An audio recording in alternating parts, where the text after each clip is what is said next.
আপনি কি জানেন এমন 3টি সাজ আছে যদি কোনো নারী তা করে তাহলে আল্লাহর রাসূল সাল্লাল্লাহু আলাইহি ওয়াসাল্লাম বলেছেন তারা জান্নাতের ঘ্রাণও পাবে না। ভাবুন তো, শুধু সাজের কারণে কেউ চিরকাল জাহান্নামে থাকবে। আপনি কি জানেন সেগুলো কি? তার আগে ভিডিওতে লাইক দিন আর কমেন্টে লিখুন আল্লাহ আমাদের হেফাজত করুন। নাম্বার 1, ভ্রু পাতলা করা।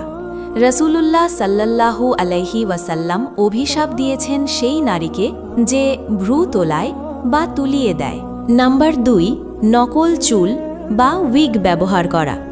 যে নারী নকল চুল পরে বা অন্যকে পরায় সে অভিশপ্ত। নাম্বার 3, চেহারায় অতি মেকআপ বা পুরুষদের মতো সাজ।